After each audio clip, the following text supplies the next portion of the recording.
Hello guys, ഇതെൻ്റെ ഒരു lazy day ആണ്, ഒരു പീരീഡ്സ് ഡേ. പീരീഡ്സ് ടൈമിൽ ഓൾമോസ്റ്റ് എല്ലാവരും ഇങ്ങനെ ആയിരിക്കും. ബട്ട് ഞാൻ ഭയങ്കരമായി മെൻ്റലി ഫിസിക്കലി ഒക്കെ ഞാൻ ഭയങ്കരമായിട്ട് വീക്കാണ്. ഞാൻ ഓൾമോസ്റ്റ് രാവിലെ എഴുന്നേറ്റാണ് ഓഫീസിൽ പോകാമെന്ന് വിചാരിച്ച്. ബട്ട് എന്നെ കൊണ്ട് പറ്റണുണ്ടായിരുന്നില്ല. സോ ഞാൻ വീണ്ടും കിടന്ന് ഒരു 11:30 ആ ടൈമിലാണ് ഞാൻ എഴുന്നേൽക്കുന്നത്.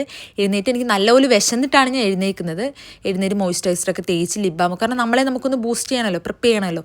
സോ അതിനുവേണ്ടി ഞാൻ മോയ്സ്ചറൈസറും ലിബാമും ഒക്കെ തേച്ചിട്ട് ഫുഡ് കഴിക്കാൻ വേണ്ടി പോകണം. കാരണം എനിക്ക് ഭയങ്കരമായിട്ട് വിശക്കുന്നുണ്ടായിരുന്നു. അങ്ങനെയാണ് ഞാൻ എഴുന്നേറ്റ് കഴിഞ്ഞപ്പോൾ ഞാൻ വിചാരിച്ചു ഒന്ന് റെഡി ആയിക്കഴിഞ്ഞാൽ കുറച്ചൊരു എന്താ പറയുക, ഒരു ഓഞ്ഞ ലുക്ക് മാറി കിട്ടുമല്ലോ. അതിനുവേണ്ടിയാണ് ഈ റെഡിയായി ഞാൻ ഫുഡ് കഴിക്കാൻ വേണ്ടി പോവാണ്.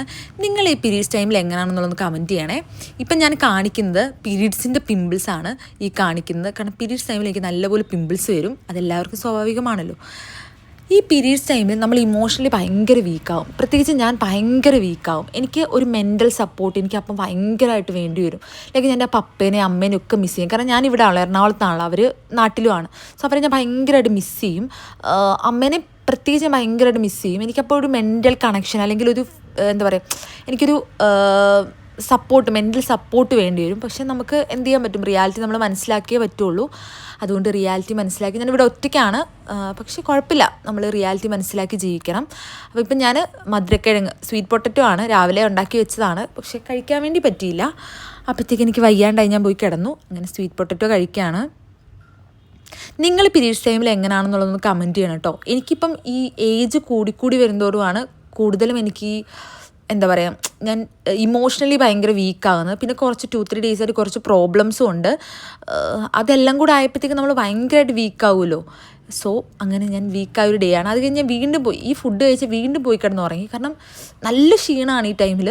അതുകൊണ്ട് ഞാൻ വീണ്ടും പോയി കിടന്നുറങ്ങി. വീണ്ടും വിശന്നപ്പോഴാണ് എണീക്കുന്നത്, സ്വാഭാവികം വിശന്നപ്പോൾ. കാരണം ഓൾറെഡി ഞാൻ എല്ലാം പ്രിപ്പയർ ചെയ്ത് വെച്ചിരുന്നു രാവിലെ ഓഫീസിൽ പോകാൻ വേണ്ടി. അപ്പം ചോറ് ഞാൻ ടൊമാറ്റോ റൈസാണ് ഉണ്ടാക്കിയത്. ടൊമാറ്റോ റൈസും പിന്നെ എൻ്റെ ഫ്രണ്ട് സോയാബോളും ഉണ്ടാക്കിയിരുന്നു. അപ്പം ഞാൻ വിചാരിച്ചു കേർഡ് ഇരിപ്പുണ്ട്, അപ്പോൾ കേർഡും ഉണ്ടാക്കാമെന്ന് വിചാരിച്ചു. കാരണം ഈ ടൊമാറ്റോ റൈസിൻ്റെ കൂടെ കേർഡ് ഭയങ്കര ടേസ്റ്റാണ്. സോ നമുക്ക് ഈ ബാച്ചിലേഴ്സിന് ഈ ടൊമാറ്റോ റൈസ് അല്ലെങ്കിൽ എഗ് റൈസ് എന്നൊക്കെ പറയുന്നത് ഈസിയാണ്, ഉണ്ടാക്കാൻ വേണ്ടി ഈസിയാണ്. സോ നമ്മളെപ്പോഴും പ്രിപ്പയർ ചെയ്യുന്ന സാധനം ഇതൊക്കെ. അതിൻ്റെ കൂടെ കേർഡ് എനിക്ക് ഭയങ്കര ഇഷ്ടമാണ്. സത്യം പറഞ്ഞാൽ ഒരു എന്താ പറയുക, ഒറ്റയ്ക്ക് ലൈഫ് സ്റ്റാർട്ട് ചെയ്തപ്പോഴാണ് ലൈക്ക് അമ്മമാരുടെ വില മനസ്സിലാക്കുന്നത്. കാരണം നമ്മളെപ്പോഴും അവർ പ്രിപ്പയർ ചെയ്തെന്ന് കഴിച്ച് ഇപ്പം ഫുഡിൻ്റെ വില ഞാൻ ഇവിടെ വന്നപ്പോഴാണ് മനസ്സിലാക്കുന്നത്. നമ്മളങ്ങനെ സ്പെഷ്യൽ ഫുഡ്സ് ഒന്നും ഉണ്ടാക്കാറില്ല. വല്ലപ്പോഴും റെയറായിട്ട് ചിക്കനൊക്കെ മേടിക്കുന്നത്, ബീഫൊന്നും മേടിക്കാറേ ഇല്ല. പിന്നെ നമുക്കെപ്പോഴും ഈ ടൊമാറ്റോ റൈസ് അല്ലെങ്കിൽ എഗ് റൈസ് അല്ലെങ്കിൽ റൈസിൻ്റെ കൂടെ എന്തെങ്കിലും ഒരു കറി, അതൊക്കെ ആയിരിക്കും നമ്മളുണ്ടാക്കുന്നത്. സോ ഇതെനിക്ക് മാത്രം കഴിക്കേണ്ടതാണ് കേട്ടോ ഞാൻ